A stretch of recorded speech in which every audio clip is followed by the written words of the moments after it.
Hi, I'm Paul Jeal. I'm the game director on F1 2013, and you're watching Eurogamer.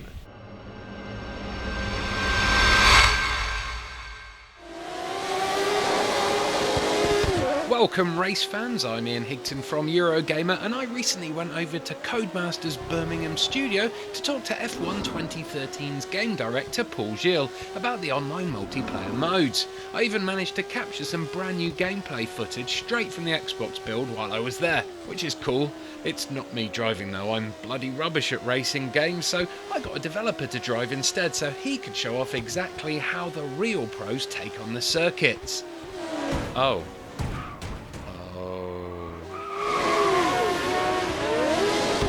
Paul, what were the main things you focused on when creating the multiplayer portion of F1 2013?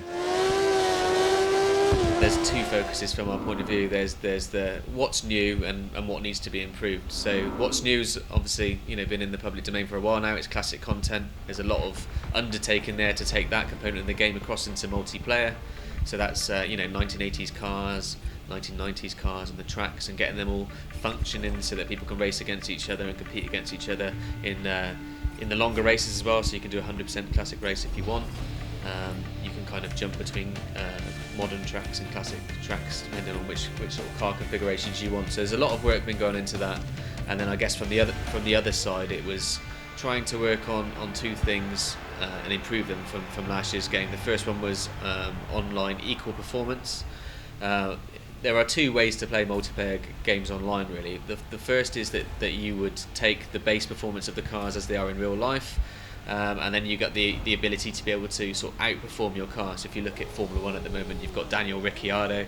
He's just done amazingly well in the Toro Rosso for the last few races, and now he's been rewarded with the Red Bull seat. You can kind of do that online. I could race as a Sauber, perhaps I go on the podium, and I'm going to get more XP associated with me by outperforming that car. Rather than everyone kind of wanting the fastest cars. But there are also guys who set up, leagues, and then it's all about the car setup or just about the pure driving experience. So they want to make sure that all the cars are equal and that there's no advantage to be had anywhere. So there were one or two little glitches last year that we had to hunt down. So that's fixed for this year. And then the sort of technical infrastructure, I guess we've done a lot of work in terms of trying to improve the overall experience, the connection experience, the way that the game would assign the AI cars, for example, or the way that it would process things, to just try and make sure that the sort of experience is much more akin to the sort of single player experience, really, and in terms of frame rate, in terms of car lag, etc.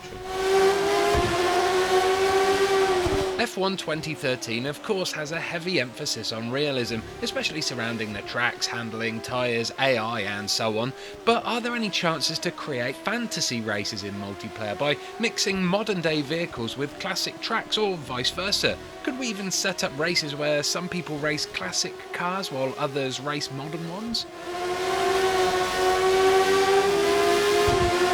Certainly, we always wanted to race modern cars on classic tracks and vice versa. That was the big one. If we were introducing 4 classic tracks in F1 2013 and you could only race a certain number of cars, it wouldn't have really been as cool, I think. So Imola, for example, has always been one of my favourite tracks. Brands Hatch is a legendary track as well. I want to experience those in a modern car.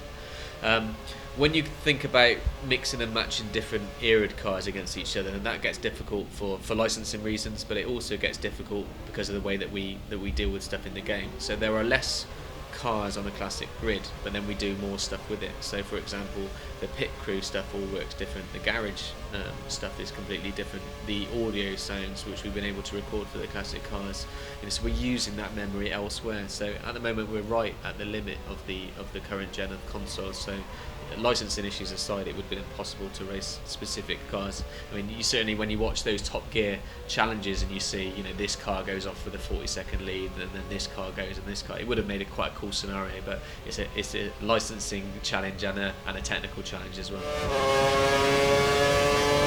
Can you talk us through what F1 2013's co-op mode has to offer to all those F1 BFFs out there?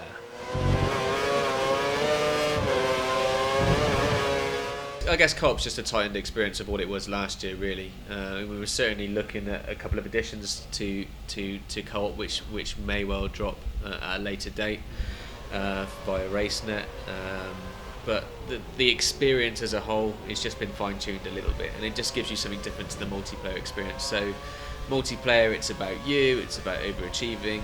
Co-op, it is that as well, but it starts off quite friendly. Normally people who play co-op have got a kind of a mate that they team up with on a certain day or night or whatever the case may be, and you start off with that kind of friendship in mind, I guess, and you're talking to each other, but straight away that competitiveness comes in, and certainly from the moment that we started trialing it in the studio, you've done a few laps in practice, you've kind of had enough, and you're ready to move on to the next session. All of a sudden, just towards the end of the session, your teammate beats you, and you look down at the lap time, and you just go, oh, just pop out one more time, I just want to try something else, and you find yourself kind of perhaps not thinking of the longer term. So in real life they would perhaps save certain tyre compounds for qualifying in the race, as you should, because that's when the points are allocated. But you find yourself just doing things that perhaps you wouldn't normally do, and it's a different experience in terms of, obviously, the whole season's coming. You might well know the strengths and weaknesses of your teammate, and maybe there's a stronger driver anyway and a weaker driver, in which case the ability's there for the guy to sort of coach the other person up, help some setup stuff. But you'll inevitably find that kind of this is my chance to shine, this is the track where I know I'm best, and that level of pressure on you is something that we thought was really key last year, and something that we wanted to maintain for this year.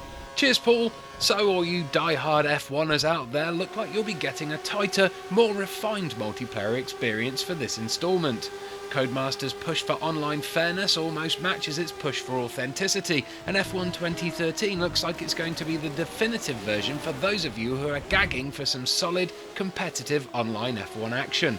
I think it'll be better for everyone if I just stay in the pit lane, though. Just be careful when overtaking, otherwise we might get a penalty. Alright, you sarky bugger, chill out. Jeez, some people, eh? Thanks for watching, and don't forget to subscribe by clicking on that on-screen annotation. If you haven't done so already, of course. We've got so much more exclusive content on the way, including all our developers sessions streamed live from the Eurogamer Expo in a couple of weeks, and by subscribing you'll be in pole position for each and every one of them. Ha ha ha! That was a racing reference right there. Yeah.